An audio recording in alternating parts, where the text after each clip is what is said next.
Hey everybody, this is Rachel from Where's the Hudsons, and in this video we're going to show you some clips of our family trip to Hawaii. In this video we didn't really do a lot of the activities that you'll normally see Larry and I doing. We oftentimes will hike, kayak, bike, paddleboard, and all these other things. We did have our family with us, so we did do some of those things, but a lot of the things that we were doing we did not capture and give you a little taste of Hawaii. But what I did want to talk about quickly before the video gets going is some tips or information about Hawaii. We went at Christmas time. We left December 18th. We stayed during Christmas, and I believe we actually came home before New Year's. I will say this, when you are planning a trip to Hawaii, it is an expensive trip. There is a lot of touristy things to do, and there's a lot of free things to do, but there's also many expensive things to do. It is not an inexpensive trip by any means.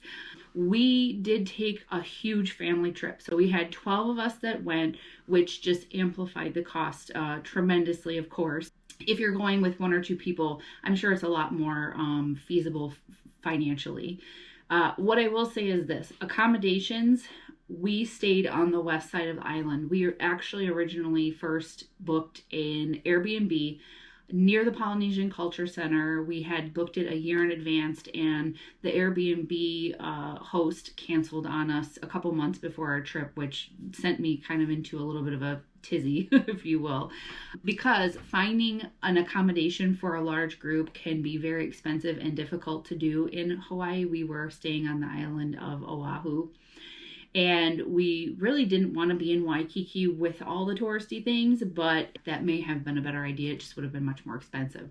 So talking about accommodations, Hawaii has some interesting laws about privately hosted vacation rentals. Technically, they're not really allowed unless you have a special license, and they have very few licenses. So if you are planning a trip to Hawaii and you book an Airbnb or a VRBO or something that's privately hosted, understand that they can cancel on you. Our host did give us our money back, no questions asked. It's just when you're planning your trip, you may want to take that into account and just stick to the hotels that are, on the Waikiki side. Now, what I will say is the side of the island, we ended up finding a second VRBO, and it was on the kind of southwest corner of the island. This is where a lot of locals live, and I'll be quite honest, I was not impressed. It didn't feel very comfortable. There were a lot of eyes watching us going in and out of our condo that we rented.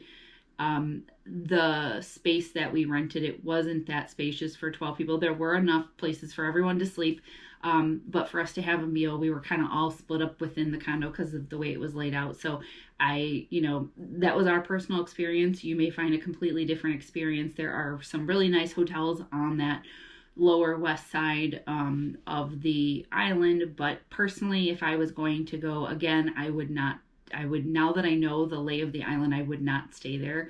Another thing to think about is the drive. Traffic in Hawaii is pretty intense, especially in the Honolulu area. When your drive to work times and driving home times are pretty intense, even though there's pretty large expressways. It's kind of slow moving. So when you are staying on that south west side of the island, there's not a lot of expressways to get you to places, right? So remember, there's mountains in Hawaii, so you have to get around those mountains. They don't generally go through them except for in a couple places. And being on that west side, you're much further from most of the tourist attractions, and you're a good hour from like the Polynesian, maybe even an hour and a half from the Polynesian Culture Center. So if you're planning to do activities that are more on the Waikiki side or north parts of the island, you've got to drive. So the road doesn't go all the way around. You have to come back through in the middle, or you have to go around the east side of the island. So just keep that in mind when you're selecting the location of where you're going to stay in Oahu. Now, food. We rented a condo so that we would have the option to cook. We had a huge group. We knew our food bill would be just ginormous if we didn't do that. So what we decided to do was we had a condo that had everything to cook, and we would make sandwiches and we would pack coolers to go for the day. And we basically were maybe 15-20 minutes from a Costco or Sam's Club, I think it was, and a pretty big shopping area. So what we would do is we would go to Costco because we had a larger group. We'd load up on all of our fruits, vegetables, chips, drinks, beverages, alcohol, whatever we needed. And our food bill for 12 people for the week was about maybe $700 at Costco. So, and that was with plenty of food for everyone. We ate very good. Larry and I both love to cook, so we do it up. We don't spare any expense there. We also purchased our own beach towels while we were at Costco for maybe $6 or $7, and they are huge and nice and fluffy, and everyone had their own beach towel, and it was kind of like you manage your own thing. We'd go to the beaches, and we didn't have to worry about ruining the towels or using the towels that the Airbnb hosts had provided, so that we didn't have to worry about extra costs coming back to us. So that's something to think about too. Like I said, we ate very healthy. What we would do is we'd get up, we'd cook breakfast pretty early because we were still on Michigan time, so that kind of helped with the time management. But I was usually the first one up, and I would kind of get things going, and I would start packing lunches for the day. So we would have, sandwiches, tortilla wraps, we would take chips, popcorn, we'd slice up apples and vegetables and dip and things like that. And then we would just load a cooler full of water and, whatever everybody wanted to drink. It is cheaper to buy 2 liters if you're a pop drinker or a special, drinker, whatever kind of drinker you are. But what I would say is that in the case of a big group, you probably don't want to do that. You probably want something with a screw top lid because you're kind of hopping around. You're going from place to place, and it just kind of makes it easier and keeps the messes down. We did all kinds of attractions. Normally, this is not what Larry and I do. We usually kind of go off into the wilderness on our own and do our own thing.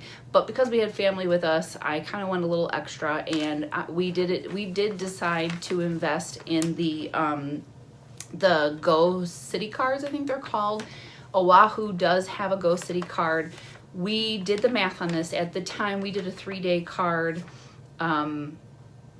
The 3-day card for each person, I want to say at the time, was around $200 a person. I did go back and figure out all the math of what we saved, and with all of the things that we did, and we really didn't fit in everything we wanted to because it was the holidays and certain things were closed. But with all of the things that we did use our card on, I basically went out and calculated the savings, and we saved $500 per person. Now that is for 12 people, so do the math, and it's a pretty big savings. Our trip was about 7 or 8 days, I think. We only did the 3-day card because we weren't really sure, like, is this just a bunch of nonsense, or is it actually going to save us money? Is it going to be useful? Now, about the Go City card, I will say this. For many of the attractions, you have to make reservations. Right when we got to Oahu, and even before we left, I actually started making those reservations because we were going to be there around Christmas. We had never been there before. I didn't know if we were going to be competing for reservations or what. With the Go City card that we had for the 3-day, I believe we got 1 premium attraction, which we used on our luau. But we did a luau, we did catamaran rides, we rented kayaks and paddleboards, we did paddleboard yoga, we did the Polynesian Culture Center, and we did use the card quite extensively, and it was really beneficial. There is another thing about that card that I want to mention, and this might get some of you. My assumption is they get a lot of cancellations, and so over time, basically when you call to make a reservation, you have to have each of your card numbers. That is, you'll get you'll get the passes on your phone, and each person that has one will get their own distinct number. So you'll have to have those handy, and you'll also have to have a credit card that they reserve your spots with. And they do this because if you do not show up, they will bill you for the total cost of everyone in your party. So when you are planning out these activities, make sure you've given yourself enough time. If they're all spread out across the island, make sure you're giving yourself enough time to get there. We had one day where we were rushing, and we literally pulled up to our catamaran ride with 5 minutes to spare, and I was having a heart attack because it's, there's 12 of us, so it wasn't a cheap thing if we missed the boat. We also did the Kualoa Ranch half-day beach, private beach, which was amazing. That was one of our favorite things. I think the whole group really liked that day.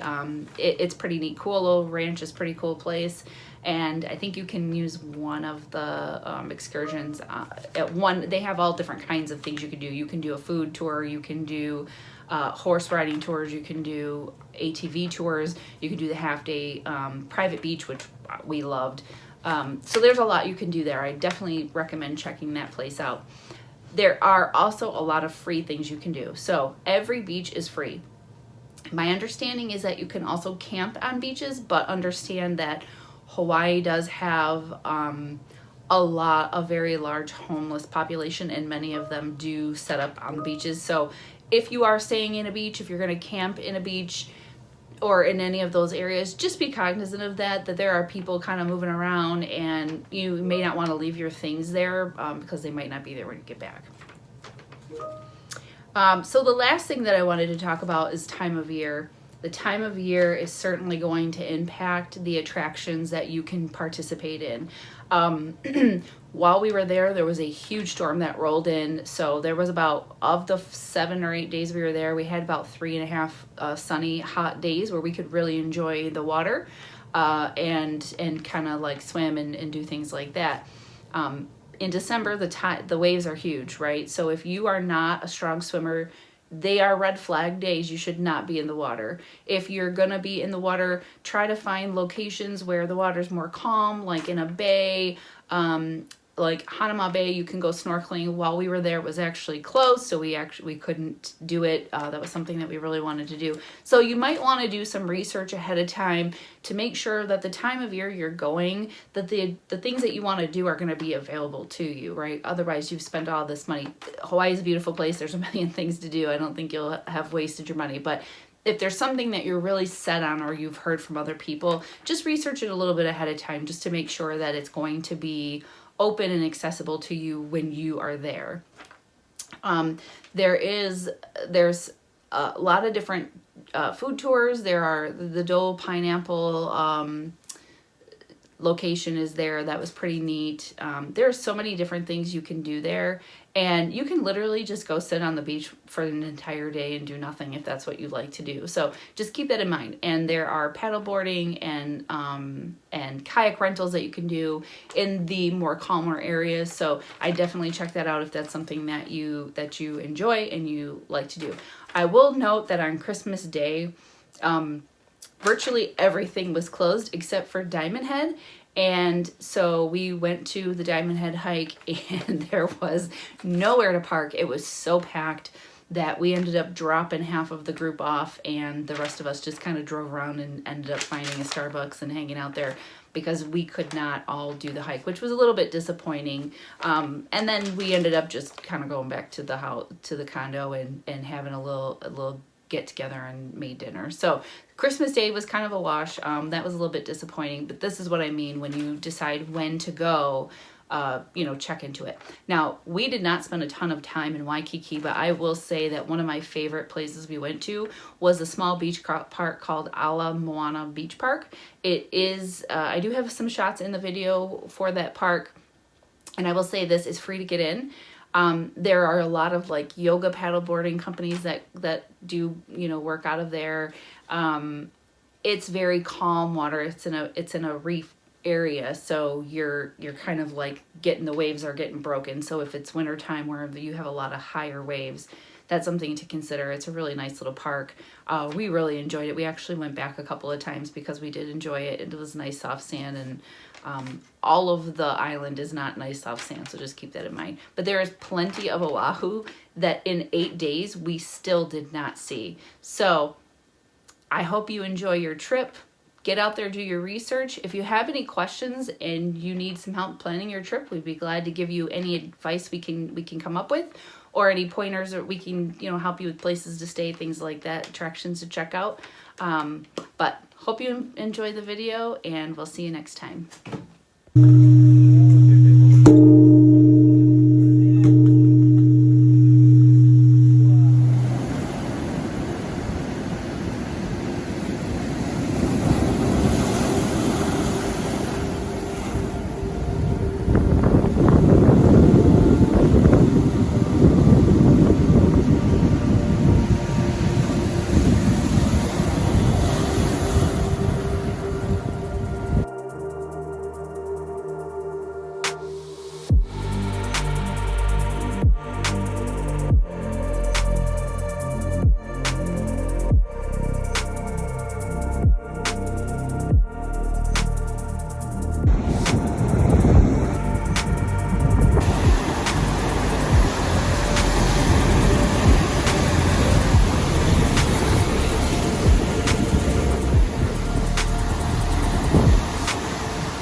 Oh, look at that way.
saying, oh, we got a costume malfunction right there. Woo!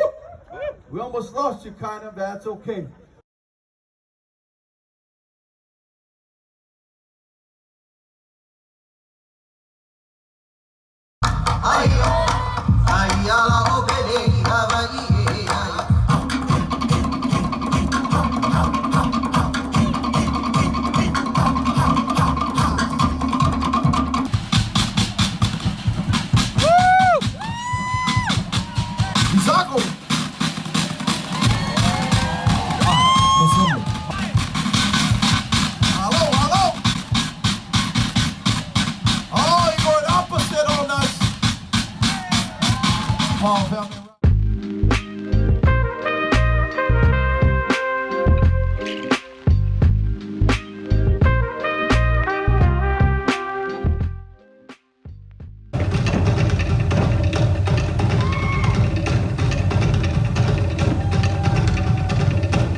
Everybody,